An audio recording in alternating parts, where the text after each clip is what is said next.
Bonsoir, comment tu vas ma soeur? De là et toi? Ça va très bien. Tu es musulman? Oui. Tu crois en Jésus aussi? Jésus est un prophète, mais oui, je crois en Jésus. Et tu crois en Marie? Mariam, c'est sa mère, oui. Donc tu crois en qui? À Allah seulement? Bah non. Allah, Mohammed sallallahu alayhi wa sallam, Isa, donc Jésus, Mariam, Marie. Alhamdoulilah.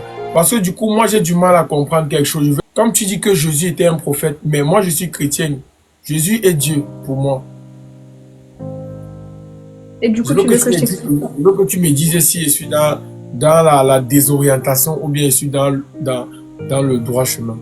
T'es pas dans le droit chemin. Mais Ah après, bon? ça c'est mon opinion. Ça c'est mon opinion, mais ça, toi t'as la tienne. Tu comprends? Oui, je comprends, c'est vrai. En fait, dis-moi, tu crois, vous croyez en qui? En Dieu ou bien? Oui. On croit en Dieu, on a le même Dieu. Parce que du coup, dans la Bible des chrétiens, on dit que Dieu est Jésus en même temps. Donc que Dieu c'est Jésus. Est-ce que c'est Mais vrai? pourquoi vous, un humain, c'est un Dieu? Au fait, parce que Dieu s'est Jésus, fait parce que chair. Jésus, il fait pipi caca, il mange comme tout le monde, enfin, voilà, donc Oui, pourquoi c'est un Dieu? oui, mais la Bible a dit que Dieu, il s'est fait chair Vas-y. pour causer avec nous. Donc tu vois, donc Dieu avant, il se manifestait sous forme de soleil et les hommes fuyaient, tu vois. Et maintenant, les gens ont demandé de causer avec Dieu. Ils avaient demandé ça à Moïse. Et maintenant, Dieu s'est fait chair pour venir laver nos péchés. Et il est descendu sous forme de Jésus. C'est ce que dit la Bible. Tu penses qu'un Dieu, celui qui a créé l'univers, qui a créé les animaux et les êtres humains, qui a tout créé, il a besoin de se mettre sous forme humaine pour vous guider. Tu crois qu'un Non. Dieu, il a besoin de faire ça pour nous guider?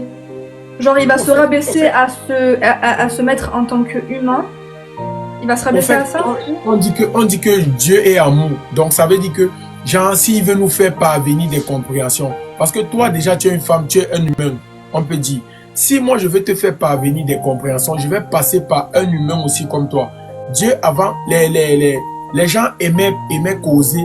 En fait, les gens, comme Moïse transférait les messages, c'est Moïse qui parlait en interférence avec Dieu.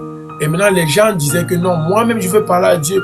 Tout le monde voulait parler à Dieu. Mais une fois Moïse a dit aux hommes, allez pour causer à Dieu, avec Dieu, vous montez à la colline, si je ne me trompe pas.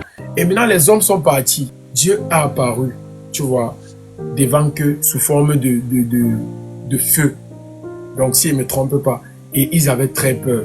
C'est pour cette raison, ils ont dit que non, non, non, non, je ne veux pas. Nous, on ne veut pas. Bêta Moïse, vas-y, prends les informations pour venir. Donc, c'est pour cette raison, Dieu, pour faire passer le message, il s'est fait chair pour venir de lui-même passer le message. Je pense cela. Et Dieu, je suis vraiment fier de t'avoir aujourd'hui. Pour moi, il n'y a qu'un Dieu unique, celui qui a tout créé. Et pour transmettre des messages, eh ben, il y a des messagers. Il donne le message à un humain sur Terre. Et cet humain-là, il va transmettre le message à ses communautés. C'est pour ça qu'il y a eu des milliers de messagers. Est-ce que tu penses qu'un homme peut naître sans alliance d'hommes et femmes, donc sans rapport sexuel? Est-ce que tu penses qu'on peut naître? Bah oui, parce que Jésus, ça a été le cas. Voilà. Tu ne penses pas que c'est un mystère de Dieu et que c'est lui qui est venu là? Parce que c'est Dieu qui a fait que ça se passe comme ça, mais ça vient pas de Jésus, c'est pas Jésus le Dieu. C'est Dieu qui a permis que Mariam puisse avoir un enfant dans son ventre et qui était Jésus. Mais c'est pas Jésus le Dieu. C'est Dieu qui a fait que Mariam puisse être enceinte sans avoir eu de rapport sexuel. Tout simplement. Il n'y a pas à chercher il y a 14 ans. Les gars, vraiment, je suis confus. Donc, je vous dis la vérité que cette histoire vraiment me fait bizarre. Vous voyez, non, les gars. Vraiment, c'est pour cette raison, quand je rencontre souvent un musulman, il essaye de m'expliquer sa version. Mais un musulman, la fois dernière, m'a dit qu'on croit toujours au dernier prophète, donc au dernier messager. Et le dernier messager pour toi, c'est Jésus? Non, c'était pas Jésus. C'est pour cette raison, il m'avait expliqué que c'est au dernier messager qu'on croit. Et c'est qui le dernier messager? Parce que moi, on m'a dit que dans la Bible, c'est mentionné la venue du dernier prophète, donc la venue de Mohammed. Et dans la Bible, c'est pas écrit Mohammed, c'est écrit Ahmed. En mode, c'est un diminutif de son prénom. Dans la Bible, c'est écrit que le dernier messager s'appellera Ahmed. Et donc là, on parle de Mohammed.